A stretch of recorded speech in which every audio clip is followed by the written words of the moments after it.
Bueno, sean bienvenidos a la sesión número 3 del curso de Tecnologías Geoespaciales. En esta sesión veremos lo que es los distintos tipos de datos y sus características. Esta presentación está realizada por mi persona, Ricardo Alfredo Cheta Tarama, perteneciente a la Facultad de Ingeniería Geográfica, Ambiental y Ecoturismo.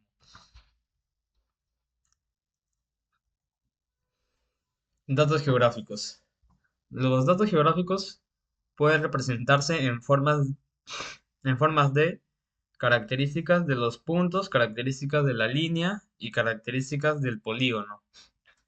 Estos datos son datos gráficos que pueden contener data atributo, como lo que viene a ser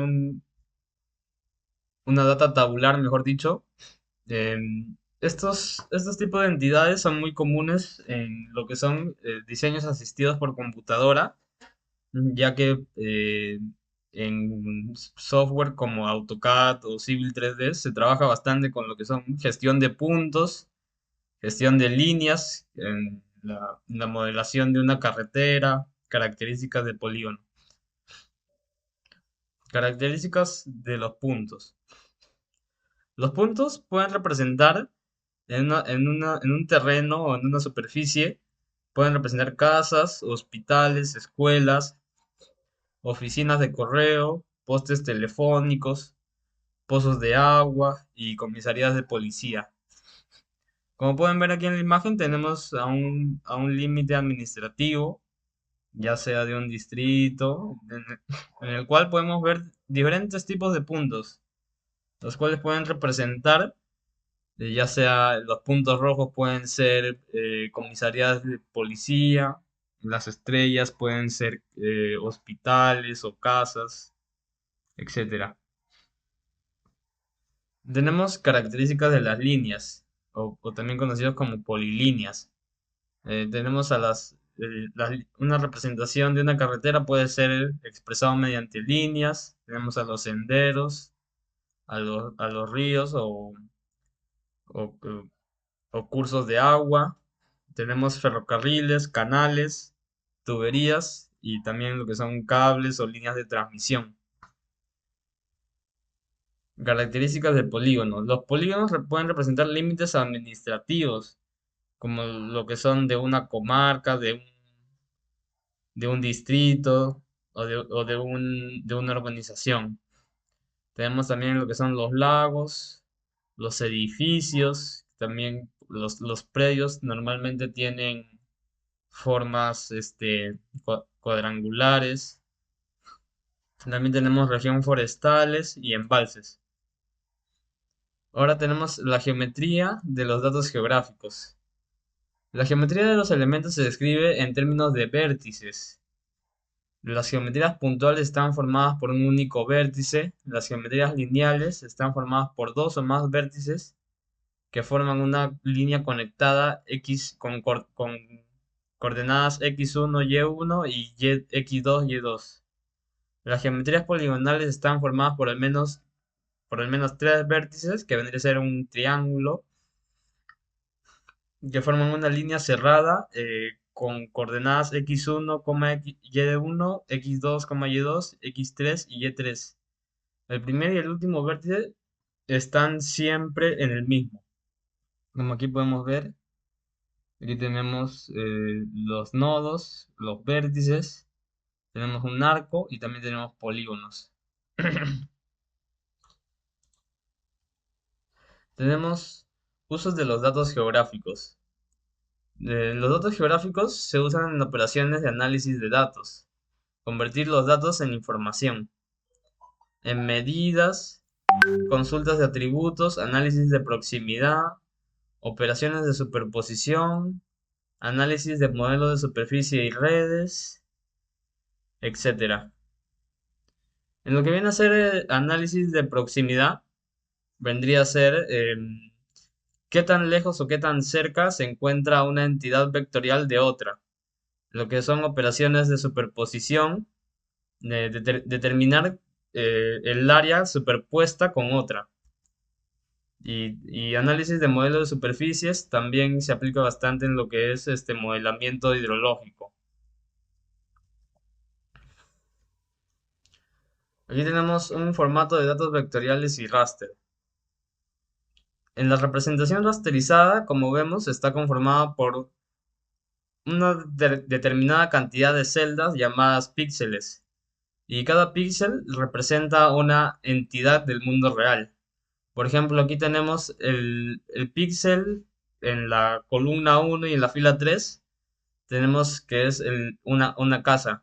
Luego también tenemos en la columna 6 fila 0, tenemos R, que vendría a ser el río, T vendría a ser el árbol y H sería otra casa. En la representación vectorial no se encuentra organizada por píxeles, sino por entidades vectoriales como vendría a ser puntos, líneas, polígonos. Tenemos datos raster y datos vectoriales. Los datos raster se describen mediante una cuadrícula de celdas, un valor por celda. O sea, en un dato raster un punto vendría a ser una celda. Una línea sería varias celdas conectadas, y un polígono vendría a ser un grupo de celdas, o también se le podría decir matriz. Y aquí se ve su comparación vector y raster. Aquí tenemos datos espaciales. Como vemos, los datos geográficos o datos espaciales representan al mundo real de una manera u otra. Por ejemplo, tenemos a los datos raster, como ven en pantallas, están conformados por, como si fueran una matriz, un conjunto de celdas, que cada celda representa una entidad distinta en el terreno. En el dato vector se puede determinar mayormente el área o la superficie que abarca cada entidad. Aquí tenemos una representación vectorial. Por ejemplo, tenemos puntos, tenemos polilíneas, tenemos polígonos.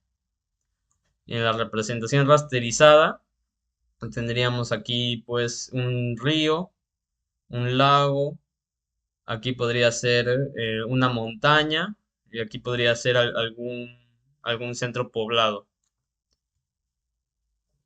Aquí está la comparación entre dato vectorial y dato raster, y cómo es posible la conversión entre estos dos tipos de representación gráfica: rasterización y vectorización. La vectorización, independientemente del tipo de entrada, es necesario determinar si al final el producto será rasterizado o vectorial. La mayoría de los programas SIG permiten la conversión entre ambos, pero los problemas son involucrados. O sea, en un programa SIG, como vendría a ser el ArcGIS o QGIS, o también este Global Mapper, permite la conversión de dato raster a vector, y de viceversa también, de dato vectorial a dato raster. Si se convierte de vector a raster, el tramo de celda es importante. Además, la resolución o tamaño de celda tiene un efecto directo en la integridad espacial del objeto. Algoritmos de splines aplican una función de suavizado a líneas vectoriales. Por ejemplo, cuando uno realiza una vectorización, hay algoritmos que te permiten hacer que una polilínea se suavice de tal manera que parezca una curva. Por ejemplo, uno de estos algoritmos de spline vendría a ser el algoritmo es un algoritmo el algoritmo de Bézier, o también llamado algoritmo de curvas de Bézier, que permite suavizar una polilínea de tal manera que no parezca, que no se noten los vértices de la polilínea, sino que de manera curvada representará una entidad vectorial, como vendría a ser un río, como vendría a ser límites provinciales, límites distritales, de una manera más que se asemeje a los límites verdaderos. Algunos ejemplos de programas que convierten de raster a vector o viceversa son R2B, el ArcScan del ArcGIS, o del ArcInfo. Aquí tenemos datos vectoriales. Aquí como tenemos una entidad vectorial que es el future. El future está compuesto por su representación gráfica y su data tabular, que son los atributos. La representación gráfica, un dato vectorial puede ser un punto, un polígono y una polilínea. Y cada uno de estos va a tener su data tabular o atributo. Datos vectoriales. Topología necesaria. Datos numéricos que describen claramente la adyacencia, la contención o coincidencia y la conectividad entre elementos cartográficos que pueden almacenarse y manipularse mediante un programa informático. La topología es un conjunto de normas sobre cómo se relacionan los objetos entre sí. Diferencias importantes en los formatos de archivo. Y por último, los objetos de nivel superior tienen las reglas topológicas especiales. Por ejemplo, la topología es bastante aplicado en lo que es vectorización, ya que se requiere una exactitud al momento de representar una entidad en la geografía en formato vectorial, ya que hay reglas en la naturaleza que no se pueden romper. Por ejemplo, un curso de un río no se puede cortar a mitad de su cauce. Esa es una de las reglas naturales que no tendrían sentido representarlo en dato vectorial. Aquí dice, ¿por qué es importante la topología? Como les dije, las tolerancias que controlan el ajuste, la eliminación y fusión deben tenerse muy en cuenta, ya que pueden desplazar elementos. La topología completa hace posible la superposición de mapas. La topología permite realizar muchas operaciones en SIG sin acceder a archivos de puntos. Las conexiones y relaciones entre objetos son independientes de sus coordenadas. Aquí tenemos un ejemplo de adyacencia. La adyacencia te permite identificar cuál es el propietario de una tierra o tipos de suelo que comparten límites el uno al otro. Por ejemplo, aquí tenemos dos parcelas se podría decir continuas, en las cuales comparten uno de sus lados del terreno. Y por ejemplo, con la adyacencia se puede determinar a quién le pertenece determinada área y a quién no. Aquí tenemos también lo que son los tipos de suelo que comparten límites el uno con el otro. Ejemplo de contención o coincidencia también se lo conoce. Con coincidencia, uno de los límites puede apoyarse en el tope de otro. Tú puedes identificar las rutas de bus al final de un recorrido. Por ejemplo, aquí tenemos un contorno de una ciudad y aquí tenemos lo que viene a ser la línea costera. Por ejemplo, la ciudad no va a estar afuera de la línea costera, sino va a estar contenida dentro de la línea costera. Del mismo modo, la ruta del bus. La ruta del bus debe seguir los caminos ya preestablecidos en la ciudad, en la cual la representación gráfica de la ruta del bus puede coincidir con las rutas de la ciudad. Tenemos ejemplo de conectividad.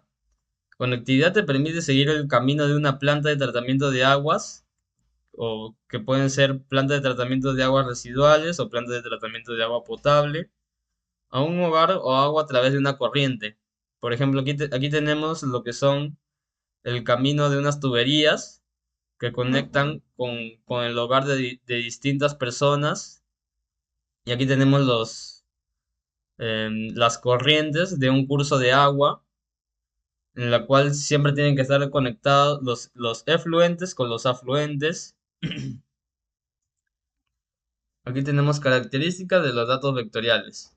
La topología, un dato vectorial siempre tiene que estar conectado a otro, a otro dato vectorial. Por ejemplo, una carretera puede estar conectado a menos de 1 kilómetro del noreste. Un dato vectorial puede estar dentro de los límites municipales, adyacente a, al norte de una estación de ferrocarril, etcétera.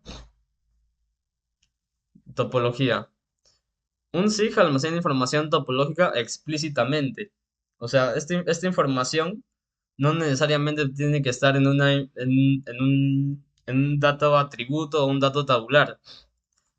Por ejemplo, tenemos la topología de nodos, que es un listado de nodos y los enlaces que se encuentran en cada uno.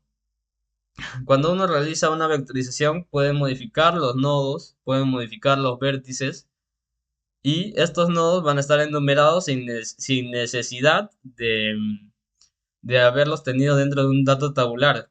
Simplemente se enumeran de acuerdo a la manera en cómo han sido creados. Tenemos topología de enlaces, una lista de los enlaces y los nodos que los unen, así como los polígonos a la izquierda y a la derecha de cada enlace. Y tenemos topología de polígonos, un listado de polígonos y los vínculos que los definen. Topología. Las estructuras de datos topológicos dominan el software SIG. La topología permite detectar y eliminar errores automáticamente. Los mapas deben estar topológicamente limpios cuando se digitalizan o importan. Un SIG debe ser capaz de construir una topología a partir de arcos inconexos. Los nodos que están cerca se encajan. Aquí se eliminan las astillas debidas a la doble digitalización y a la superposición. Un resumen de la topología viene a ser aplicado en lo que es determinación de coberturas vegetales. Por ejemplo, yo trabajé en un proyecto para una compañía minera con unos compañeros de geográfica en los cuales el trabajo consistía en vectorizar cada unidad de la cobertura vegetal de la zona. Mayormente eran bofedales y nosotros teníamos que a partir de imágenes aéreas tomadas con un dron, vectorizar las distintas entidades de cobertura mediante polilíneas. Estas polilíneas las teníamos que convertir a polígonos para determinar el área de cobertura total dentro de la zona. Así que para que la topología de estas polilíneas esté correcta, se tenía que cerrar la polilínea para que de esta manera podamos hacer la conversión de polilínea a polígono. Ya que cuando a veces intentábamos convertir las polilíneas a polígonos, nos botaba un error debido a un error en topología. Así que de manera minuciosa determinábamos cuáles eran las polilíneas que no estaban cerradas. Y de esta manera las editábamos y hasta conseguir que la topología esté correctamente digitalizada. Y de esta manera sí se podría convertir de polilínea a polígonos. Por ejemplo, aquí tenemos errores de la topología, lo que les mencionaba. Por ejemplo, los subimpulsos se producen cuando las líneas vectoriales digitalizadas que deberían conectarse entre sí no se tocan. Es la número aquí. Este es el curso de un río. Como sabes, en un río tiene afluentes y efluentes. Pero los efluentes siempre van a estar conectados con los ríos secundarios. Por ejemplo, este de acá es un río secundario y aquí viene el efluente. ¿Y cómo va a surgir este río secundario si no está conectado al río principal? Entonces aquí podemos notar un error en la topología. Y por ejemplo, acá también hay rebasamientos. Cuando se producen cuando una línea termina más allá de la línea con la que debería conectar. Por ejemplo, acá al momento de vectorizar, seguro han empezado de acá, han intentado terminar el tramo y cuando iban a cerrar la polilínea, se pasaron. Entonces aquí también tenemos un error de topología. Y también tenemos el número 3, las astillas. se producen cuando los límites de dos polígonos no coinciden con sus bordes. Por ejemplo, aquí tenemos dos polígonos diferentes, vectorizados, en los cuales hay un espacio entre los dos. Sin embargo, estos polígonos pueden ser predios rurales y no puede haber un vacío, pues, porque sí o sí, este espacio vacío va a pertenecer a uno de los dos propietarios del predio. Entonces y digamos que uno de los dos tiene menor área en su predio, en su polígono. Así que aquí vemos también lo que es un error en la topología. Aquí dice estructura de datos vectoriales. Aquí tenemos un mapa original. Este mapa original puede ser expresado mediante coordenadas cartesianas. Y aquí se ven los vértices, los nodos de las entidades vectoriales. Y aquí vemos un poco lo que viene a ser la estructura de los datos. Por ejemplo, aquí tenemos diferentes futures o entidades vectoriales. Aquí tenemos puntos, tenemos el número de puntos 7. También tenemos líneas, 31 líneas. Polígonos, no son el número, sino se vendría a ser número, ¿no? Que se le ha asignado. Tenemos punto, el punto 7. La línea 31. Y el polígono tenemos los polígonos 33 y los polígonos 39. En cada uno tiene coordenadas. Cada punto que sea vectorizado tiene sus coordenadas cartesianas. Aquí también tenemos lo que son topologías. Tenemos topología de puntos, topología de líneas, topología de polígonos. Aquí tenemos más, por ejemplo, aquí tenemos coordenadas vinculantes. Aquí tenemos un plano cartesiano en el cual se encuentra un mapa digital, los datos de un mapa digital. Tenemos diferentes entidades vectoriales como polígonos, líneas, puntos. Por ejemplo, aquí los puntos vendrían a ser los nodos. Por ejemplo, tenemos el nodo 1, N1, nodo 2, N2, el nodo 3, N3 y así. Y estos nodos van a servir de base para crear otras entidades vectoriales. Por ejemplo, aquí se ha creado lo que viene a ser polilíneas. La polilínea L5. La polilínea N5 está creado por la conexión del nodo 1 hasta el nodo 2. Tenemos también la polilínea L4, que es el nodo 4 al nodo 3, y así sucesivamente.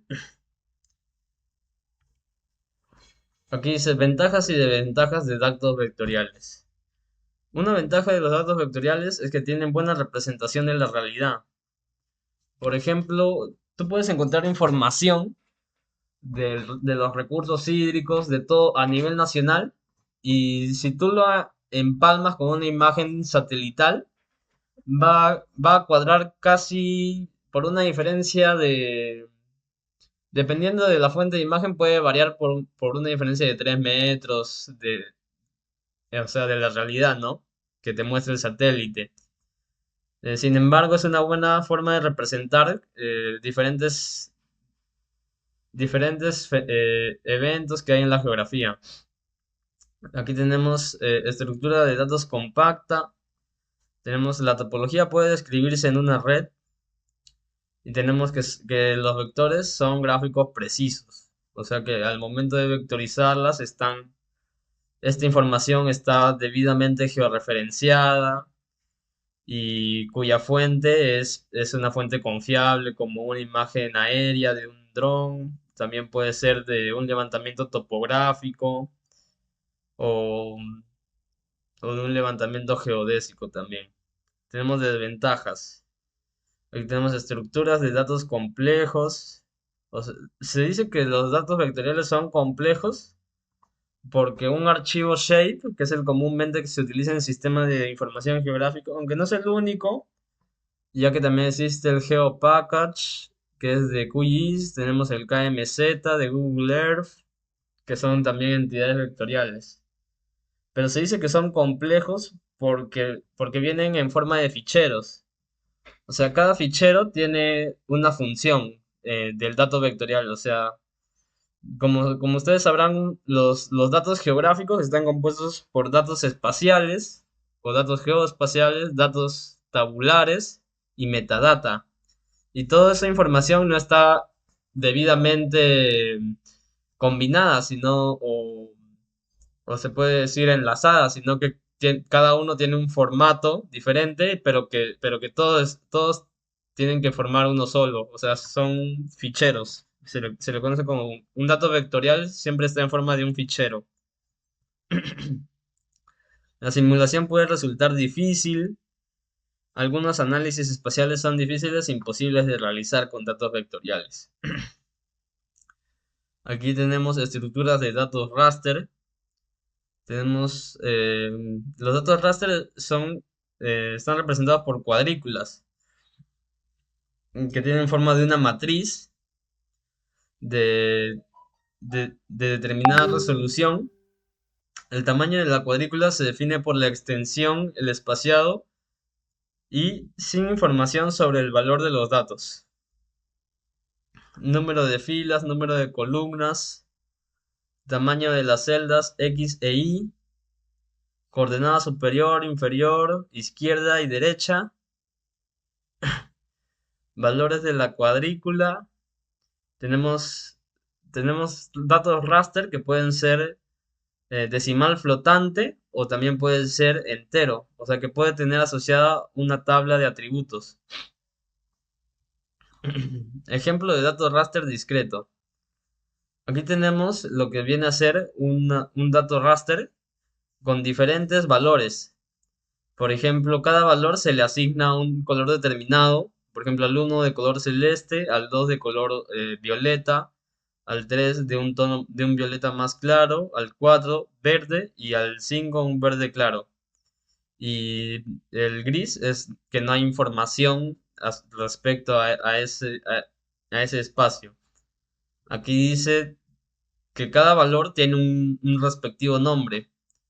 Por ejemplo, cuando se hace una clasificación supervisada de los usos de suelo, se le asigna un número a cada valor de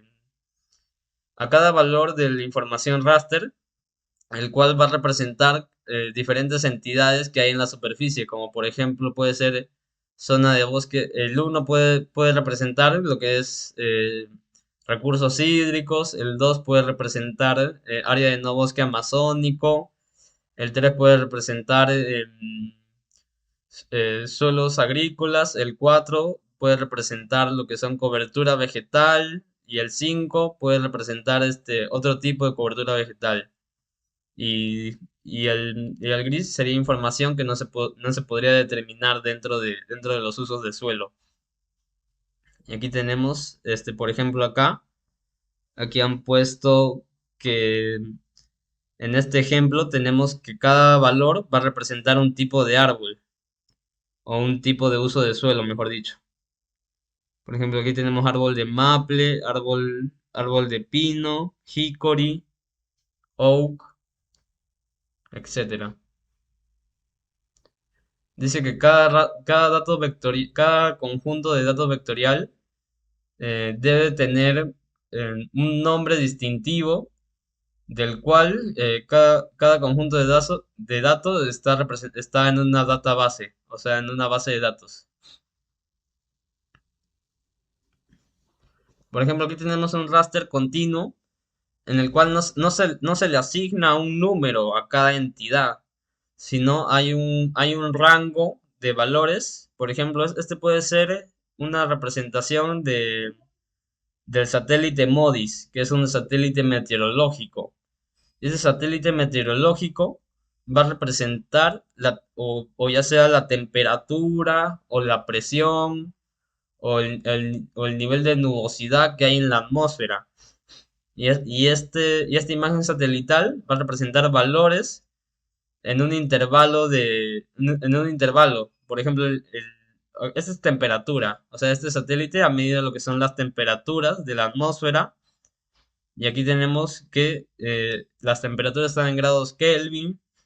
donde lo blanco vendría a representar un intervalo de temperatura entre 303 hasta 308. O sea, aquí hay baja temperatura, pero si nos vamos más abajo, cuando más va aumentando la temperatura, tenemos un color más rojizo.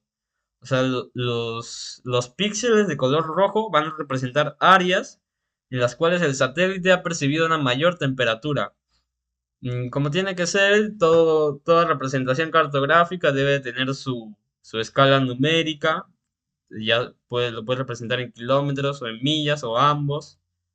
Tiene su norte y su leyenda, ¿no? Ventajas de los datos raster. La estructura de datos es sencilla, fácil superposición, diferentes tipos de análisis espacial, tamaño y forma uniforme y tecnología más barata. O sea, ya que los datos raster se obtienen a partir de tecnologías de teledetección, como vienen a ser las imágenes satelitales. Podemos obtener diferentes formatos raster. Hay una infinidad de formatos raster que se pueden obtener de teledetección. Desventajas: gran cantidad de datos, o sea, un dato raster es una imagen muy pesada.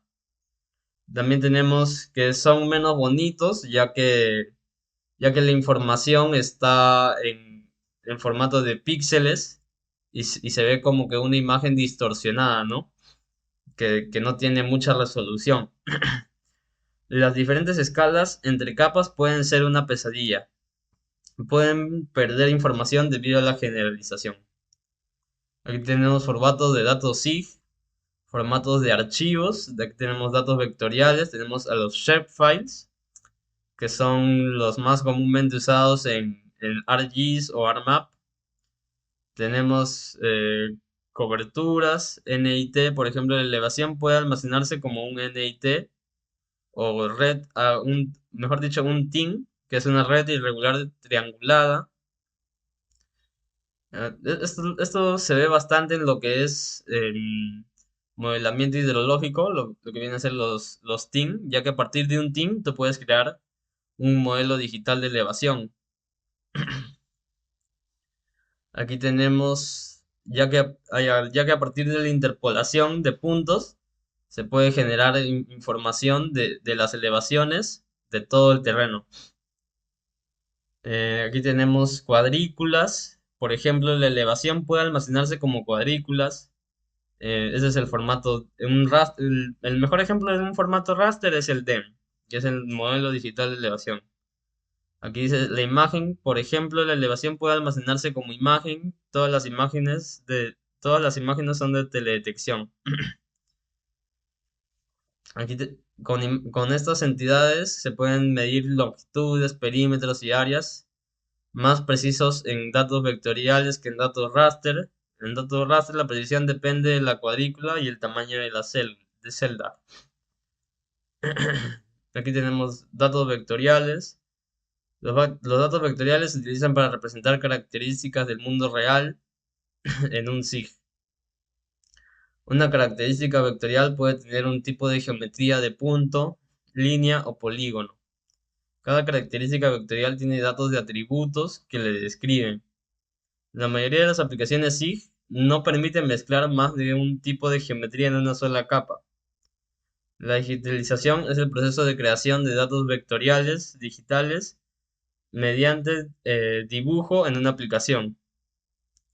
La digitalización es uno de los procesos más importantes en formación de datos vectoriales, ya que nosotros a partir de un mapa correctamente georreferenciado podemos escanearlo y digitalizarlo, y es información confiable, ¿no? Ya que estos mapas son realizados por diferentes entidades del Estado que tienen la competencia de elaborar la cartografía de nuestro país. La topología. En conclusión, hemos demostrado que la topología muestra la relación espacial de los vectores vecinos. La topología en los SIG la proporciona las herramientas topológicas. La topología puede utilizarse para detectar y corregir errores de digitalización, Para algunas herramientas como el análisis de redes, los datos topológicos son esenciales. Por ejemplo, cuando se arme una red geodésica, en nuestro país tenemos lo que es el RegPMOC. El RegPMOC es la red geodésica de monitoreo permanente o de monitoreo continuo, el cual obtiene información de las coordenadas, el cual contiene información de las coordenadas precisas de diferentes puntos en nuestro territorio. A partir de esta triangulación de redes, podemos determinar otros puntos que pueden ser útiles en la determinación o en la georreferenciación de diferentes proyectos, como lo que viene a ser elaboración de redes geodésicas para proyectos de catastro, para proyectos de saneamiento físico legal, etcétera. Datos rasterizados. Los datos raster son una cuadrícula de píxeles de tamaño regular. Los datos raster son adecuados para mostrar información que varía continuamente. El tamaño de los píxeles de una trama determina su resolución espacial. Los datos rasterizados requieren una gran cantidad de espacio de almacenamiento, ya que esta información es obtenida a partir de un satélite de alta tecnología, pero que podemos acceder muy fácilmente con distintos servidores, como por ejemplo viene a ser el Copernicus Hub, que es, que es una página en la cual puedes obtener información satelital de un proyecto europeo que se le llamó Copernicus, que es para el monitoreo terrestre. Bueno, eso sería todo, gracias.